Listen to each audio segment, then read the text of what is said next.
द्वितीय पीयूसी छात्रों को मेरा नमस्कार। आज आप लोगों के सामने मैं चर्चा करूंगा आधुनिक कविता कायर मत बन, जिसके लेखक है नरेंद्र शर्मा। ಹಾಗಾದ್ರೆ ಇವತ್ತು ನಾನು ನಿಮ್ಮೆಲ್ಲರ ಮುಂದೆ ಆಧುನಿಕ ಕವಿತೆ ಕಾಯರ್ ಮತ್ ಬನ್ ಅಂದ್ರೆ ಕಾಯರ್ ಅಂದ್ರೆ ಹೇಡಿ, ಡರ್ಪೋಕ್, ಹೇಡಿ ಆಗಬಾರದು ಅನ್ನುವಂತ ಕವಿತೆಯನ್ನ ಚರ್ಚೆ ಮಾಡ್ತಾ ಇದ್ದೀನಿ। नरेंद्र शर्मा रವರು कवि इದ್ದಾರೆ। तो नरेंद्र शर्मा का परिचय आप लोगों के सामने मैं संक्षिप्त तौर पर देना चाहता हूँ। नरेंद्र शर्मा का जन्म 1913 ईस्वी में उत्तर प्रदेश के बुलंदशहर जिले के जहांगीरपुर नामक गांव में होता है और 1936 ईस्वी में प्रयाग विश्वविद्यालय से एमए की परीक्षा उत्तीर्ण किया। स्वतंत्रता आंदोलन में भाग लेने के कारण इनको बहुत बार जेल की यात्रा भी करनी पड़ी और 1954 ईस्वी में इन्होंने मुंबई आकाशवाणी केंद्र में विविध भारती कार्यक्रम में संचालक तौर पर काम भी किया।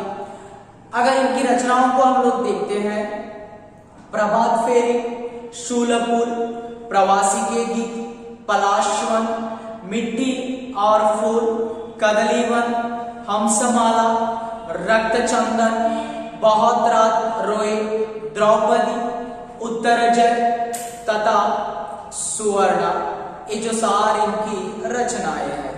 तो यहाँ पर इनकी रचनाओं में श्रृंगारी कथा, दार्शनिक कथा और प्रतीकात्मकता दृष्टिगोचर होती है। सामाजिक विषमताओं को, समस्याओं को लेकर भी अपने भावुक ढंग से इन्होंने चित्रण किया है।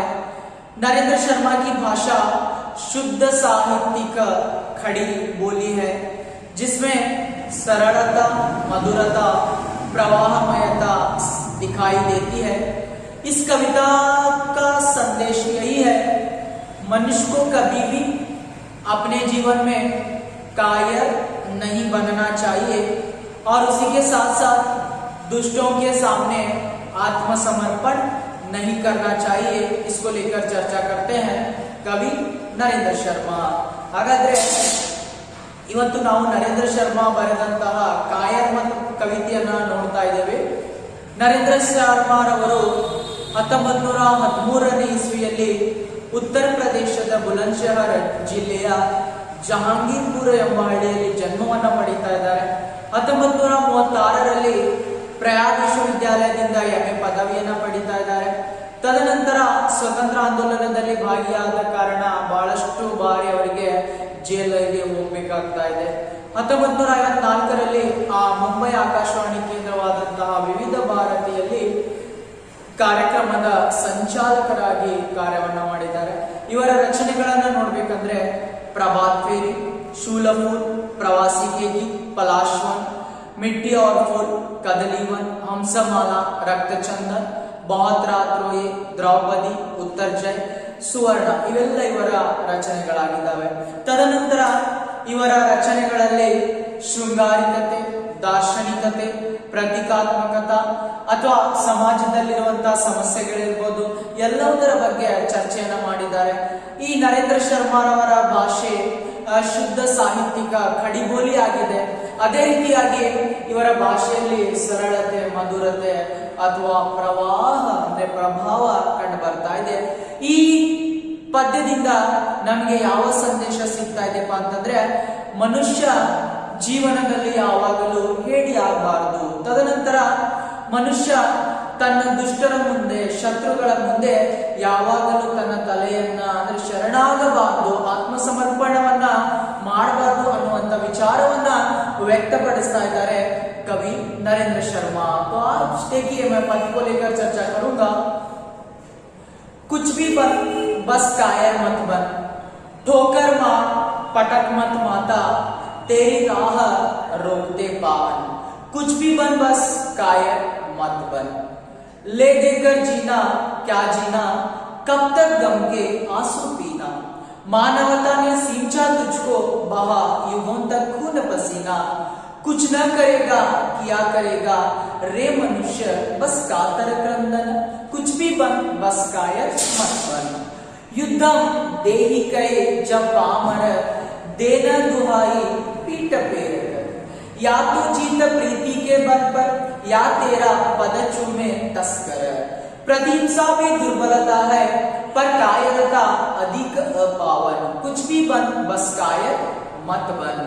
तेरी रक्षा का ना मोल है पर तेरा माना अमोल है। यह मिटता है वह बनता है, यही सत्य की सही तौल है। अर्पण कर सर्वस्व मनुष्य को, करना दुष्ट को आत्मसमर्पण, कुछ भी बन बस कायर मत बन। देखिए क्या हो जाता है यहाँ पर पहले पंक्तियों में अगर हम लोग शब्दार्थों को देखते हैं तो क्या है, कुछ भी बन बस कायर मत बन, ठोकर मार पटक मत माता, तेरी राह रोकते पान। कुछ भी बन बस कायर मत बन। ले देकर जीना क्या जीना, कब तक गम के आंसू पीना। मानवता ने सींचा तुझको, बहायुगों तक खून पसीना। कुछ न करेगा किया करेगा रे मनुष्य बस कातर क्रंदन, कुछ भी बन बस कायर मत बन। तो यहाँ पर कायर है डरपोक हेड़ी, पटक मारना पड़ेयोंथद्दु, माता यानी पेशानी हणे, पाहन पत्थर कल्लु, ले देकर लेन देन समझौता ಕೊಡುವ ತೆಗೆದುಕೊಳ್ಳುವ ಒಪ್ಪಂದ, बहायुगों तक बहा यानी हरिसुವಂತದ್ದು, युगों तक युग युगों से कालांतर से, खून पसीना परिश्रम करना ಬೆವರು ಸುರಿಸುವಂತದ್ದು ಪರಿಶ್ರಮ ಮಾಡುವಂತದ್ದು, कातर क्रंदन यानी रोना अड़ुवंतದ್ದು। तो देखिए क्या बताते हैं कवि का कहना है। तो देखिए आपको याद रखना है कवि हम लोगों को जीवन में कायर न बनने का संदेश देते हैं, कायर मत बन।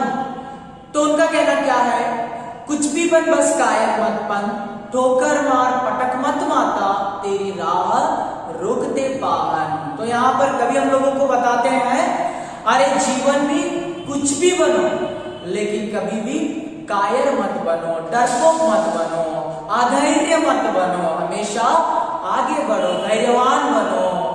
और बताते हैं ठोकर मार पटक मत माता, तेरी राह रोकते पावन। अरे मनुष्य जब तुम अपने जीवन को चलाते रहते हो या अपने जीवन में आगे बढ़ते रहते हो, जैसे ही रास्ते में तुम जाते समय अपनी मंजिल की ओर बढ़ना है तो उस मंजिल की ओर बढ़ते समय तेरी राह में बहुत सारे जो पत्थर है रुकावट पैदा कर देंगे या कांटे जो है रुकावट पैदा कर देंगे, लेकिन उन पत्थरों को डरकर कभी भी अपनी पेशानी को वहां पर मत टेकना और उन पत्थरों को निकालकर आगे चले जाना, रास्ते में अपनी मंजिल की ओर चले जाना। उसी तरह ये आपका जो जीवन है राह की तरह है, रास्ते की तरह है। आप अपने जीवन में लक्ष्य को प्राप्त करना है तो बहुत सारे परेशानियां समस्याएं क्या करती हैं आपके जीवन के रास्ते में, पत्थर के समान बाधाएं पैदा कर देती है, रुकावट पैदा कर देती है। तो कभी भी उन संघर्षों को उन समस्याओं को डर कर अपने पेशानी को मतलब उन समस्याओं के सामने अपने सर को मत झुकाना, आगे बढ़ जाना और कभी भी कायर नहीं बनना। जैसे रास्ते में जाते समय बहुत सारे पत्थर हमारे जो रास्ते को रुकावट पैदा करते हैं या मंजिल तक पहुंचने के लिए परेशानियां पैदा करते हैं, उसी तरह तुम्हारा जीवन भी रास्ते की तरह है और जीवन के रास्ते में बहुत सारे पत्थर के जैसे संघर्ष आते हैं, दुख आते हैं, उन सारों का मुकाबला करके आगे बढ़ने का संदेश देते हैं कवि हम लोगों को नरेंद्र शर्मा। लेकिन कुछ भी बनो लेकिन जीवन में कायर नहीं बनना चाहिए। क्या बताते हैं कवि का कहना है हम लोगों को कभी भी जीवन में कायर नहीं बनना है, क्योंकि उदाहरण के साथ बताते हैं जैसे हम लोग रास्ते में जाते समय मंजिल की ओर बढ़ना है, हमारी मंजिल बहुत दूर है लेकिन रास्ते में बहुत सारे पत्थर जो है हमारी रुकावट पैदा करते हैं। जब हम लोग उन पत्थरों के सामने सर को नहीं झुकाना है या पेशानी नहीं देना है, क्योंकि हम लोगों को क्या हो जाता है यानी हमारा जो है हम हम लोगों को रास्ते मंजिल तक पहुंचने के लिए तकलीफ हो जाती है, लेकिन हम उन पत्थरों को निकालकर आगे बढ़ना चाहिए। उसी तरह हमारा जीवन जो है रास्ते के समान है। हमारे जीवन के रास्ते में पत्थर की जैसे, पहाड़ की जैसे बहुत सारी समस्याएं आती हैं। उन सारी समस्याओं का मुकाबला करके आगे बढ़ने का संदेश देते हैं कवि नरेंद्र शर्मा। ಹಾಗಾದ್ರೆ ಏನ್ ಹೇಳ್ತಾ ಇದ್ದಾರೆ ಕವಿ ನರೇಂದ್ರ ಶರ್ಮಾ ಅಂತಂದ್ರೆ, ನೋಡಿ, कुछ भी बन बस कायर मत बन, टोकर मार पटक मत माता, तेरी राह रोकते पान, कुछ भी बन बस कायर मत बन। ನೀನು ಜೀವನದಲ್ಲಿ ಏನಾದರೂ ಆಗು, ಆದರೆ ಹೇಡಿ ಆಗಬೇಡ। ಯಾಕಪ್ಪ ಅಂತಂದ್ರೆ, ಯಾಕೆ ಈ ಮಾತನ್ನ ಹೇಳ್ತಾ ಇದ್ದಾರೆ ಅಂತಂದ್ರೆ, ಟೋಕರ್ ಮಾರ್ ಪಟಕ್ ಮಾತಾ ತೇರಿ ರಾಹ ರೋಕತೆ ಪಾನ್, ದಾರಿಯಲ್ಲಿ ಹೋಗುವಾಗ ಏನು ನಮ್ಮ ಗುರಿ ಬಹಳ ದೂರ ಇರುತ್ತೆ, ಆದರೆ ದಾರಿಯಲ್ಲಿ ಆ ಬಹಳಷ್ಟು ಕಲ್ಲು ಬಂಡೆಗಳು ನಮ್ಮನ್ನ ಅಡ್ಡಿಪಡಿಸ್ತಾ ಇದ್ದಾವೆ, ಆ ಗುರಿಯನ್ನ ಮುಟ್ಟಲಿಕ್ಕೆ ನಮಗೆ ಅಡ್ಡಿಯನ್ನ ಪಡಿಸ್ತವೆ। ಆಗ ನಾವು ಯಾವಾಗಲೂ ಆ ಕಲ್ಲು ಬಂಡೆಗೆ ಹೆದರಿ ಶರಣಾಗಬಾರದು, ಅಥವಾ ನಮ್ಮ ತಲೆಯನ್ನ, ನಮ್ಮ ಹಣೆಯನ್ನ ನೀಡಬಾರದು। ಯಾಕಂತಂದ್ರೆ ನಾವು ಅಲ್ಲಿ ಶರಣಾದ್ರೆ ಜೀವನದಲ್ಲಿ ಸೋಲನ್ನು ಅನುಭವಿಸ್ತಾ ಇದ್ದೀವಿ। ಹಾಗಾಗಿ ಹೇಳ್ತಾ ಇದ್ದಾರೆ, ಆ ದಾರಿಯಲ್ಲಿ ಬರುವಂತಹ ಎಲ್ಲ ಕಲ್ಲು ಬಂಡೆಗಳನ್ನ ದೂರ ಮಾಡಿ ನೀವು ಗುರಿಯನ್ನ ಮುಟ್ಟಬೇಕು। ಅದೇ ರೀತಿಯಾಗಿ ಹೇಳ್ತಾ ಇದ್ದಾರೆ, ಈ ಜೀವನ ಅನ್ನುವಂಥದ್ದು ದಾರಿ ಇದ್ದ ಹಾಗೆ, ಆ ಜೀವನದ ದಾರಿಯಲ್ಲಿ ಕಲ್ಲು ಬಂಡೆ ಹಾಗೆ ಬಹಳಷ್ಟು ಸಮಸ್ಯೆಗಳು ಬರ್ತವೆ, ದುಃಖಗಳು ಬರ್ತವೆ, ನೀವೆಲ್ಲವೂ ಅವುಗಳನ್ನ ಎದುರಿಸಿ ಮುಂದೆ ಸಾಗಬೇಕು ಅನ್ನುವಂಥದ್ದನ್ನ ಸಂದೇಶ ಕೊಡ್ತಾ ಇದ್ದಾರೆ ಕವಿ ನರೇಂದ್ರ ಶರ್ಮಾರವರು। ಹಾಗಾಗಿ ಏನೇ ಆಗಿ ಜೀವನದಲ್ಲಿ ಆದರೆ ಹೇಡಿಗಳಾಗಬೇಡಿ ಅಂತೇಳಿ ಪ್ರಶ್ನೆಯನ್ನ ಮಾಡ್ತಾ ಇದ್ದಾರೆ। तो आगे बताती हैं, ले देकर जीना क्या जीना, कब तक गम के आंसू पीना, मानवता ने सींचा तुझको बहा युगों तक खून पसीना। देखिए आगे कवि का कहना है, ले देकर जीना क्या जीना, अरे मनुष्य तुम अपने जीवन में समझौता का जीवन चलाओगे, लेन देन का जीवन चलाओगे तो तुम्हारा जीवन बेकार हो जाएगा। कैसे बेकार हो जाएगा? कब तक गम के आंसू पीना, यानी आप अपने जीवन को चलाने के लिए दूसरों के साथ समझौता करेंगे या दूसरों के ऊपर निर्भर हो जाएंगे तो हमेशा दूसरों से आपको गम के आंसू पीना पड़ेगा। मुहावरा है गम के आंसू पीना, यानी उनसे सारे दुख दर्दों को सहना पड़ेगा और हमेशा वे लोग क्या करेंगे, तुम्हारे साथ हमेशा दुख बांटेंगे और तुम किसी के ऊपर निर्भर हो जाएंगे तो वे लोग आपको गुलाम बना देंगे। क्या बताते हैं कवि का कहना है, ले देकर जीना क्या जीना, कब तक गम के आंसू पीना। अगर अरे मनुष्य दूसरों के साथ लेन देन का जीवन या समझौता का जीवन चला देगा तो क्या हो जाएगा, यानी दूसरों के ऊपर निर्भर होकर दूसरों के सामने हाथ फैलाकर जीवन चलाएगा तो दूसरों से हमेशा तुझे सारे दुखों को सहना पड़ेगा। इसलिए कहते हैं, मानवता ने सींचा तुझको बहायुगों तक खून पसीना। अरे मनुष्य, तुमने मानव जाति में, मानव योनि में जन्म लिया है तो मानवीय गुण तुझ में दिखाई देता है। क्या करना है, जैसे मानव युग युगों से अपने खून पसीने को, परिश्रम को बहाते आया है, उसी तरह क्या करना है, यानी तुम भी अपने जीवन को आजादी के तौर पर अकेले के बलबूते पर जीना चाहिए, क्योंकि तुम में मानवता का गुण है, मानवीय गुण है और परिश्रम, जैसे हमारे बुजुर्ग प्राचीन काल से खून पसीना बहाकर अपने जीवन को चलाए उस तरह जीवन को चलाना है और दूसरों के ऊपर या समझौता का जीवन नहीं चलाना है, दूसरों के ऊपर निर्भर नहीं होना है। इसलिए आगे बताते हैं, कुछ न करेगा क्या करेगा रे मनुष्य बस कातर कंदन। अरे मनुष्य दूसरों के साथ समझौता का जीवन चलाएगा तो कुछ न करेगा, क्या करने वाला है। अरे मनुष्य दूसरों के सामने हाथ फैलाएगा, केवल रोना पड़ेगा, झूठे तौर पर रोना पड़ेगा। क्योंकि उदाहरण के लिए जब एक भिक्षुक आ जाता है हमारे सामने गिड़गिड़ाकर भिक्षा मांगता है, उस तरह आप भी अगर दूसरों के साथ समझौता करेंगे, लेन देन का व्यवहार करेंगे तो झूठा दिखावा करना पड़ता है, रोना पड़ता है, हाथ फैलाना पड़ता है। इसलिए अपने शक्ति, अपने बलबूते पर अपने जीवन को चलाने का हौसला रखना चाहिए, लेकिन कुछ भी बनो कायर नहीं बनना चाहिए। क्या बताते हैं? कवि नरेंद्र शर्मा का कहना है, अरे दूसरों के साथ लेन देन का जो व्यवहार करते हैं, समझौता का व्यवहार करते हैं, तो दूसरों के जरिए अगर हम लोग दूसरों के ऊपर निर्भर होकर जीवन चलाते हैं तो आपको उनसे हमेशा गम के आंसू पीना पड़ेगा, सारे दुखों को सहना पड़ेगा।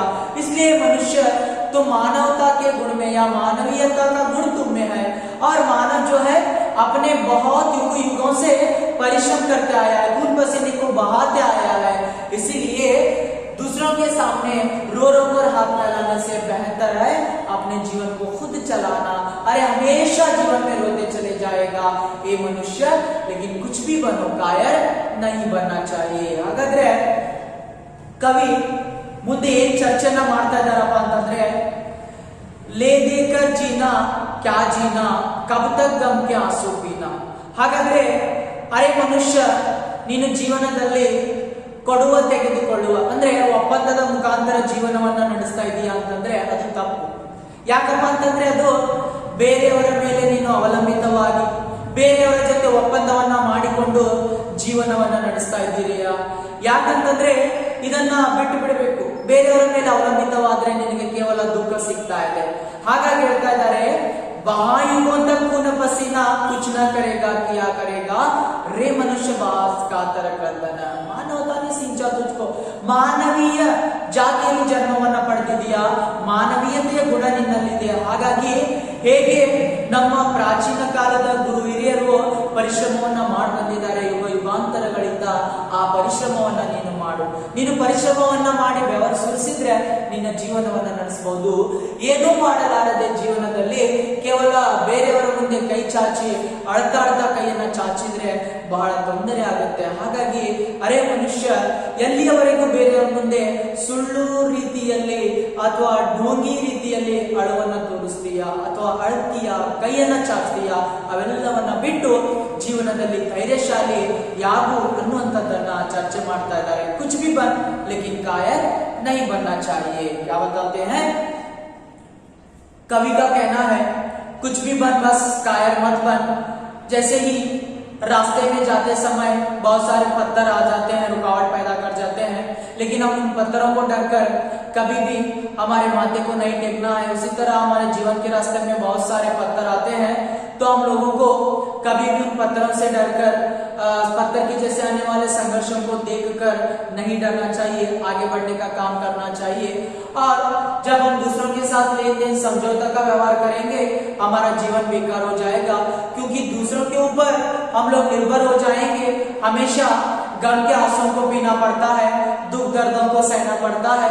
इसलिए मानवीयता के जैसे मानवता का गुण हम लोगों में है, या मानव जाति मानव योनि में हम लोग जन्म ले चुके हैं, इसलिए युगों से जैसे मानव परिश्रम करते आया है और हम लोगों को भी परिश्रम करने का संदेश देते हैं।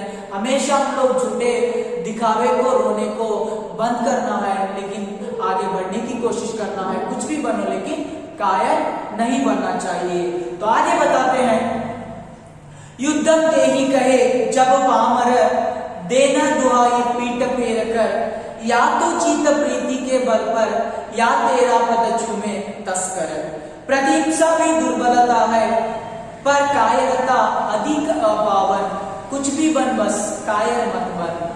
युद्धम युद्ध, देही पासाना, पामर दुष्ट नीच, दुहाई मारना पुकारना पड़ेವಂತದ್ದು ಕೂಗುವಂತದ್ದು, तस्कर चोर लुटेरा कड़। तो देखिए आगे बताते हैं, युद्धम देही कहे जब पामर देना दुहाई पीठ फेर कर। अगर आपके जीवन में आपका दुश्मन आपको युद्ध के लिए आह्वान करता है, पुकारता है, देना दुहाई पीठ फेर कर, कभी भी आप उसे पीठ को दिखाकर नहीं भागना चाहिए, उससे डर कर नहीं भागना चाहिए, बल्कि उसका सामना करना है, उसकी पिटाई करना है और उस दुश्मन को यानी हरा देना चाहिए। इसलिए बताते हैं दो रास्ते आपके सामने, या तो जीत प्रीति के बल पर, अगर कोई भी दुश्मन आपको युद्ध के लिए आह्वान करता है तो कभी भी पीठ दिखाकर नहीं भागना चाहिए, या तो उसे प्रीति प्रेम के बातों से उसके मन को जीतने का काम करना है, या तेरा पद चूमे तस्कर, वरना प्रीति प्रेम के बात से नहीं मानता है, उसकी ऐसी पिटाई करना है तो वह चोर लुटेरा आकर आपके पैरों को छू ले या आपके कदमों में आ जाए। क्या बताते हैं कवि का कहना है, अगर आपके जीवन में कोई एक दुश्मन आपको युद्ध के लिए आह्वान करता है, पुकार देता है, आप कभी भी डरपोक बनकर उसे पीठ दिखाकर मत भागना है। आपके पास दो रास्ते होते हैं, एक प्रीति के बल कर, प्रेम के बल के ऊपर क्या करना है, उससे जीतने की कोशिश करना है। अगर नहीं मानता है तो उसकी ऐसी पिटाई करना है तो वह चोर आकर आपके पद को, अपने पैरों को चूम ले या अपने पैरों में शरण हो जाए। प्रतिहिंसा भी दुर्बलता है पर कायरता अधिक पावन। देखिए, अगर कोई एक शत्रु आपके सामने आ जाता है तो उससे आप प्रतिहिंसा करते हैं, मारते हैं, ये बहुत दुर्बलता है, कमजोरी है। लेकिन उससे भी कमजोरी, उससे भी अपावन क्या है, कायरता है, डरपोक है। हम दूसरों को मारना, प्रतिहिंसा करना, ये हमारी कमजोरी है, यानी भगवान भी नहीं मानता। लेकिन अगर शत्रु आकर हम लोगों को आह्वान देता है, हम लोग डर कर भागते हैं, कायर हो जाते हैं, ये सबसे बड़ी अपावन है, अपवित्रता है। इसलिए कुछ भी बनो लेकिन कायर नहीं बनना चाहिए। क्या बताते हैं कवि का कहना है, जब कोई एक दुश्मन आकर आपके सामने आपको युद्ध के लिए आह्वान कर देता है, पुकार देता है, तो आप उसे कभी भी डर कर पीठ दिखाकर मत भागना है। आप उसे अपने प्रेम के बातों से जीतने की कोशिश करना है, वरना अगर नहीं मानता है तो उसे आप ऐसे उसकी पिटाई करना है, वो जो दुश्मन आकर अपने पैरों को चूम ले। लेकिन दुश्मन की प्रतिहिंसा करना भी हमारी कमजोरी है, दुर्बलता है, लेकिन उससे भी अपवित्रता क्या है, कायरता है। कुछ भी बनो लेकिन कायर नहीं बनना चाहिए। ಹಾಗಾದ್ರೆ ಇಲ್ಲಿ ಕವಿ ಎರಡನೇ ನುಡಿಯಲ್ಲಿ ಏನು ಚರ್ಚೆನ ಮಾಡ್ತಾ ಇದ್ದಾರಪ್ಪ ಅಂತಂದ್ರೆ, ಯುದ್ಧಂ ದೇಹಿ ಕೈ ಜಬ ಪಾಮರ ದೇನ ದ್ವಾಯ್ ಪೀಠಕರ್. ಯಾವುದೇ ಒಬ್ಬ ಶತ್ರು ಬಂದು ನಿಮಗೆ ಯುದ್ಧಕ್ಕಾಗಿ ಆಹ್ವಾನವನ್ನ ಮಾಡ್ತಾ ಇದ್ದಾನೆಪ್ಪ ಅಂತಂದ್ರೆ, ನೀವು ಯಾವಾಗಲೂ ಆ ಶತ್ರುವಿಗೆ ಎದುರೇ ಬೆನ್ನನ್ನು ತೋರಿಸಿ ಓಡಿ ಹೋಗಬಾರದು. ಏನ್ ಮಾಡ್ಬೇಕಾಗಿದೆ, ಯಾತೋಚಿತ ಪ್ರೀತಿಗೆ ಬಲ್ಪ. ಒಂದು ನಿಮ್ಮ ಕಡೆ ಎರಡು ದಾರಿ ಇರುತ್ತೆ. ಒಂದ್ ಏನ್ ಮಾಡ್ಬೇಕಪ್ಪ ಅಂತಂದ್ರೆ ಬಹಳ ಪ್ರೀತಿ. ಹಾಗಾದ್ರೆ ಎರಡನೇ ನುಡಿಯಲ್ಲಿ ಕವಿ ಏನು ಚರ್ಚೆ ಮಾಡ್ತಾ ಇದ್ದಾರಪ್ಪ ಅಂತಂದ್ರೆ, ಯುದ್ಧಂ ದೇಹಿ ಕೈ ಜಬ ಪಾಮರ ದೇನದ್ವಾಯ್ ಪೀಠ ಪೇರಕರ್. ಯಾರಾದ್ರೂ ಒಬ್ಬ ಶತ್ರು ನಿಮ್ಮ ಮುಂದೆ ಯುದ್ಧಕ್ಕಾಗಿ ಬಂದಿದ್ದಾನೆಪ್ಪ ಅಂತಂದ್ರೆ, ಅಥವಾ ಯುದ್ಧಕ್ಕಾಗಿ ಆಹ್ವಾನವನ್ನ ಮಾಡ್ತಾ ಇದ್ದಾನೆ ಅಂತಂದ್ರೆ, ಯಾವಾಗಲೂ ಬೆನ್ನನ್ನ ತೋರಿಸಿ ಅವನಿಗೆ ನಾವು ಹೆದರಿ ಓಡೋಗಬಾರದು. तो बताते हैं, या तो जीत प्रीति के बल पर या तेरा पद चूमे तस्कर. ಒಂದೇನಪ್ಪ ಅಂತಂದ್ರೆ, ಆ ಏನು ಶತ್ರು ಇರ್ತಾನೆ ಅವನಿಗೆ ಪ್ರೀತಿಯಿಂದ ಮಾತನಾಡಿ ಅವನ ಮನಸ್ಸನ್ನ ಗೆಲ್ಲಲಿಕ್ಕೆ ಪ್ರಯತ್ನ ಮಾಡಿ. ಒಂದು ವೇಳೆ ಒಪ್ತಾ ಇಲ್ಲ ಅಂತಂದ್ರೆ ನಾವೇನ್ ಮಾಡ್ಬೇಕಾಗಿದೆ, ಆ ಮನುಷ್ಯನಿಗೆ ಯಾವ ರೀತಿಯಾಗಿ ಅವನ ಜೊತೆ ಯುದ್ಧ ಮಾಡ್ಬೇಕಂತಂದ್ರೆ, ಆ ಶತ್ರು ಬಂದು ನಮ್ಮ ಪಾದಗಳಿಗೆ ವಂದಿಸಬೇಕು ಅಥವಾ ನಮ್ಮ ಮುಂದೆ ಶರಣಾಗವಾಗಬೇಕು ಅಂತಂದು ಹೇಳ್ತಾ ಇದ್ದಾರೆ. ಹಾಗಾಗಿ ಹೇಳ್ತಾ ಇದ್ದಾರೆ, प्रतिहिंसा भी दुर्बलता है पर कायरता अधिक पावन. ಆದ್ರೆ ಒಬ್ಬ ಮತ್ತೊಬ್ಬರಿಗೆ ನಾವು ಪ್ರತಿಹಿಂಸೆಯನ್ನ ಮಾಡುವಂತದ್ದು ಏನಾಗಿದೆಪ್ಪ ಅಂತಂದ್ರೆ ಅದು ಬಹಳಷ್ಟು ದುರ್ಬಲತೆ. ಆದರೆ ಅದಕ್ಕಿಂತ ಪವಿತ್ರವಾದಂತ ಯಾವುದು, ಕಾಯರತ, ಡರ್ಪೋ, ಕೇಡಿತನ. ಹಾಗಾಗಿ ಜೀವನದಲ್ಲಿ ನಾವು ಯಾವಾಗಲೂ ಹೇಳಿ ಆಗಬಾರದು ಅನ್ನುವಂಥದ್ದನ್ನ ಹೇಳ್ತಾ ಇದ್ದಾರೆ ನರೇಂದ್ರ ಶರ್ಮಾರವರು. आगे बताते हैं, तेरी रक्षा का न मोल है पर तेरा मानव अमूल है. यह मिटता है वह बनता है, यही सत्य की सही तौल है. अर्पण कर सर्वस्व मनुष्य को, करना दुष्ट को आत्मसमर्पण. कुछ भी बन बस कायर मत बन. देखिए, मोल बेले कीमत, अमोल अनमोल अमूल्य, तोल तूक भार तोलना, आत्मसमर्पण यानी न्योछावर कर देना. तो आगे कवि का अंतिम पंक्तियों में कहना है, तेरी रक्षा का न मोल है. कवि बताते हैं, अरे मनुष्य, तुम अपनी स्वयं अपनी रक्षा करेगा या स्वयं अपने बारे में सोचेगा तो जीवन में उसका कोई मोल नहीं रहेगा, कोई कीमत नहीं रहेगी, क्योंकि दूसरों के नजर में भी तू गिर जाएगा। क्यों? क्योंकि स्वार्थ भावना से तू सिर्फ अपनी रक्षा करता रहता है। इसलिए बताते हैं, पर तेरा मानव अमोल है। अरे मनुष्य, अपने बारे में छोड़कर समाज के लोगों के बारे में देख लो या समाज के लोगों के बारे में सेवा करो, तो वहां पर समाज के लोगों की, मानव जाति के लिए योगदान दे देगा तो तेरा जीवन अमूल्य बन जाएगा और हमेशा समाज में तेरी प्रतिष्ठा बढ़ जाएगी, गौरव बढ़ जाएगा। क्या बताते हैं? कवि का कहना है, अरे मनुष्य, तुम सिर्फ अपने जीवन के बारे में चिंता करोगे, अपनी रक्षा करोगे तो उसकी कोई कीमत नहीं रहती है समाज की नजरों में, लोगों की नजरों में। अगर तुम मानव के बारे में सोचो, मानव जाति के बारे में सोचो तो तुम्हारा जीवन क्या हो जाएगा? अमूल्य बन जाएगा।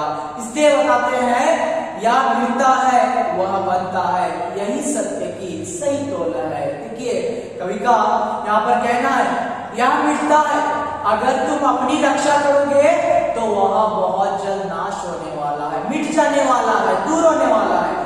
यह वह बनता है, अगर मानव की सेवा करो, समाज की सेवा करो तो वह हमेशा बना रहेगा। तुम मरने के बाद भी तुम्हारी सेवा लोगों को याद रहेगी। आज हम बहुत सारे नायक नायिकाओं की नामों को याद करते हैं। क्यों याद करते हैं? उन्होंने निस्वार्थ भावना से दूसरों की सेवा की। इसलिए हे मनुष्य, तुम्हारी अपनी खुद की रक्षा कर लोगे तो वह मिट जाएगा, इतना ही नाश हो जाएगा। अगर दूसरों की, मानव की रक्षा करोगे तो वह अमर बन जाएगा, हमेशा रहेगा। यही सत्य की सही तोल है। अरे मनुष्य, तुम अपने बारे में छोड़कर मानव जाति के बारे में सोचेगा, यही जीवन की सच्चाई है। अर्पण कर सर्वस्व मनुष्य को, करना दुष्ट को आत्मसमर्पण। अरे मनुष्य, अपने सारे जीवन को क्या कर देना? मनुष्य के लिए, मानव जीवन के लिए, समाज के लिए, उनके दुख दर्दों के लिए अपने जीवन को अर्पण कर दे। और कभी भी दुश्मन के सामने शरण मत लेना या दुश्मन के सामने अपने सर को मत झुकाना, आत्मसमर्पण मत करना, कुछ भी बन, लेकिन कायर नहीं बनना चाहिए। क्या बताते हैं? अंतिम पंक्तियों में कवि का कहना है, अरे मनुष्य, तुम हमेशा अपने जीवन में अपनी रक्षा करते चलोगे स्वार्थ भावना से तो तुम्हारा कोई मोल नहीं रहेगा, कीमत नहीं रहेगी। अगर मानव के बारे में सोचोगे या समाज के बारे में सोचोगे तो तुम्हारा जीवन अमूल्य बन जाता है। क्योंकि यहाँ पर कवि का कहना है, जैसे हम लोग अपनी रक्षा करेंगे तो वह एक न एक दिन मिट जाएगा और हमारा नाम भी मिट जाएगा। अगर हम दूसरों की रक्षा करेंगे तो हमारा नाम बना रहेगा और हमारी गौरव प्रतिष्ठा बढ़ जाएगी। इसलिए जीवन की सच्चाई क्या है? हम अपने बारे में छोड़कर समाज के बारे में या मानव के बारे में सोचना जरूरी है। और उसी के साथ साथ हम लोग हमेशा क्या करना है? अपने सारे जीवन को अर्पण करना है, सारे जो मनुष्य के लिए अर्पण करना है। कभी भी दुष्टों के सामने, दुश्मनों के सामने आत्मसमर्पण नहीं करना है। कुछ भी बनो लेकिन कायर नहीं बनना चाहिए। ಹಾಗಾದ್ರೆ ಕೊನೆಯ ನುಡಿಯಲ್ಲಿ ಕವಿ ಏನ್ ಹೇಳ್ತಾ ಇದ್ದಾರಪ್ಪ ಅಂತಂದ್ರೆ, तेरी रक्षा का मोल है पर तेरा मानव अमोल है। ಕವಿ ಹೇಳುವಂತದ್ದು ಏನಾಗಿದೆಪ್ಪ ಅಂತಂದ್ರೆ, ಅರೆ ಮನುಷ್ಯ, ನೀನು ನಿನ್ನ ರಕ್ಷಣೆಯನ್ನ ಮಾಡಿಕೊಂಡು ಸ್ವಾರ್ಥ ಭಾವನೆಯಿಂದ ಏನಾಗ್ತಾ ಇದೆ, ಆ ಜೀವನದ ಯಾವುದೇ ಬೆಲೆ ಇರೋದಿಲ್ಲ. पर तेरा मानव अमोल है. ಒಂದು ವೇಳೆ ನೀನು ಮಾನವ ಜಾತಿಯ ಬಗ್ಗೆ ಯೋಚನೆ ಮಾಡ್ತಾ ಇದೀಯಾ, ಬೇರೆಯವರ ಬಗ್ಗೆ ಯೋಚನೆ ಮಾಡ್ತಾ ಇದೀಯಾ ಅಂತಂದ್ರೆ ಅದರ ಬೆಲೆ ಇರುತ್ತೆ ಅಥವಾ ನಿನ್ನ ಜೀವನ ಅಮೂಲ್ಯವಾಗಿರುತ್ತೆ. ಹಾಗಾಗಿ ಯಾ ಮಿಡ್ತಾ ಹೈ ವಾ ಬಂತಾ ಹೈ. ಒಂದು ವೇಳೆ ನಿಸ್ವಾರ್ಥ ಭಾವನೆಯಿಂದ ನಿನ್ನ ಬಗ್ಗೆ ಯೋಚನೆ ಮಾಡ್ತಾ ಇದೀಯಾ ಅಂತಂದ್ರೆ ಅದು ಬೇಗ ನಾಶವಾಗುವಂತದ್ದು. ಆದರೆ ಈ ಮಾನವ ಜಾತಿಯ ಬಗ್ಗೆ ಯೋಚನೆ ಮಾಡು, ಸಮಾಜದಲ್ಲಿರುವಂತಹ ಸಮಸ್ಯೆಗಳ ಬಗ್ಗೆ ಯೋಚನೆ ಮಾಡು, ಆ ನಿನ್ನ ಜೀವನ ಸಾರ್ಥಕವಾಗುತ್ತೆ ಅಥವಾ ಈ ಸಮಾಜದಲ್ಲಿ ನಿನ್ನ ಪ್ರತಿಷ್ಠೆ ಗೌರವ ಹೆಚ್ಚಿಗೆ ಆಗುತ್ತೆ. ಹಾಗಾಗಿ ಹೇಳ್ತಾ ಇದ್ದಾರೆ, ಯಹಿ ಸತ್ಯಕ್ಕೆ ಸಹಿ ತೋಲ. ಹಾಗಾದ್ರೆ ಜೀವನದ ಸತ್ಯತೆಯನ್ನು ನಾವು ನಮ್ಮ ಬಗ್ಗೆ ಯೋಚನೆ ಮಾಡಲಾರದೆ ಸಮಾಜದ ಜನರ ಬಗ್ಗೆ ಯೋಚನೆಯನ್ನ ಮಾಡಬೇಕಾಗಿದೆ. ಅರ್ಪಣ कर सर्वस्व मनुष्य को ಕರ್ಣ ದುಷ್ಟಕೋ ಆತ್ಮ ಸಮರ್ಪಣ. ನಿನ್ನೆಲ್ಲ ಜೀವನವನ್ನ ಏನ್ ಮಾಡ್ಬೇಕಾಗಿದೆ ಅಂತಂದ್ರೆ ಆ ಸಮಾಜಕ್ಕೆ ಅರ್ಪಿಸು. ತದನಂತರ ಈ ನಿನ್ನ ಜೀವನವನ್ನ ಸಮಾಜದ ಜನರಿಗಾಗಿ ಅರ್ಪಿಸಿದ್ರೆ ನಿನ್ನ ಜೀವನ ಸಾರ್ಥಕವಾಗುತ್ತೆ. ಆದರೆ ದುಷ್ಟರ ಮುಂದೆ, ಶತ್ರುಗಳ ಮುಂದೆ ಎಂದಿಗೂ ಏನ್ ಮಾಡುವ ಹಾಗಿಲ್ಲ, ಆತ್ಮ ಸಮರ್ಪಣೆಯನ್ನ ಮಾಡುವ ಹಾಗಿಲ್ಲ. ಹಾಗಾಗಿ ಏನಾದರೂ ಆಗೋ, ಆದರೆ ನೀನು ಹೇಳಿ ಆಗಬೇಡ ಅನ್ನುವಂತ ಸಂದೇಶವನ್ನ ನೀಡ್ತಾ ಇದ್ದಾರೆ कवि. देखिए आपको याद रखना है, संक्षिप्त तौर पर मैं सारांश बता दूंगा आप लोगों को. कवि इस पद्य में हम लोगों को कायर न बनने का संदेश देते हैं और दुष्टों के सामने आत्मसमर्पण न करने के लिए वो कहते हैं. उनका कहना है जैसे रास्ते में जाते समय बहुत सारे पत्थर हमारे रास्ते में रुकावट पैदा कर जाते हैं, तो उसी तरह हमारे जीवन के रास्ते में पत्थर के समान बहुत सारे संघर्ष आते हैं. तो हम लोग उनका सामना करके आगे बढ़ना है. कभी भी सर को नहीं झुकाना है. अगर सर को झुकाते हैं चोट हम लोगों को पहुंच जाती है. अगर हम जीवन में लेन देन का व्यवहार, समझौता का व्यवहार दूसरों के साथ कभी भी नहीं करना है, क्योंकि दूसरे के ऊपर निर्भर हो जाएंगे. हम लोगों को केवल गम के आंसू पीना पड़ेगा, दुख के दर्दों को सहना पड़ेगा, क्योंकि हम लोग मानव जाति में जन्म ले चुके हैं. मानवीय का जो गुण है हम लोगों में समा गया है. हमारा जो मानव है या हमारे जो बड़े लोग हैं बहुत युगों से अपने खून पसीना बहाकर जीवन को चलाते आए हैं. उसी तरह हम लोगों को जीवन चलाना है. लेकिन हम लोग हमेशा झूठी तौर पर कातर प्रदर्शन नहीं करना है, लेकिन कुछ भी बनो कायर नहीं बनना है. जैसे दूसरे पंक्तियों में बताते हैं, जब दुश्मन आकर आपको युद्ध के लिए आह्वान कर देता है, कभी भी हम लोग पीठ दिखाकर वहां पर नहीं भागना है. एक प्रेम के बातों से उसे जीतने की कोशिश करना है, वरना अगर नहीं मानता है तो उसकी ऐसी पिटाई करना है वह आकर हमारे पैरों में झुक जाए. लेकिन दूसरों को प्रशंसा करना भी दुर्बलता है, कमजोरी है, लेकिन उससे भी अधिक पावन क्या है, कायरता है. लेकिन कुछ भी बनो कायर नहीं बनना चाहिए. तो तीसरे पंक्तियों में बताते हैं, जब हम लोग अपनी रक्षा करते हैं तो उसका कोई मोल नहीं रहता जीवन में. दूसरों की रक्षा करते हैं, दूसरों की सेवा करते हैं तो हमारा जीवन अमूल बन जाता है. लेकिन हम लोग अपनी रक्षा करते हैं तो हमारा नाम, सम्मान, प्रतिष्ठा मिट जाती है. लेकिन दूसरों की रक्षा करते हैं, हम मरने के बावजूद भी हमारी नाम, प्रतिष्ठा अमूल बन जाती है. इसीलिए जीवन की सच्चाई क्या है, हम अपने बारे में न सोचकर दूसरों के बारे में सोचना जरूरी है. और उसी के साथ साथ हमारे सारे जीवन को इस मानव जीवन के लिए अर्पण करना जरूरी है. लेकिन दुश्मन के सामने कभी भी आत्मसमर्पण नहीं करना है. अगर प्रश्नोत्तरों को देखा जाए, कवि नरेंद्र शर्मा क्या न बनने का संदेश देते हैं, कायर न बनने का. कौन राह रोकता है, पत्थर.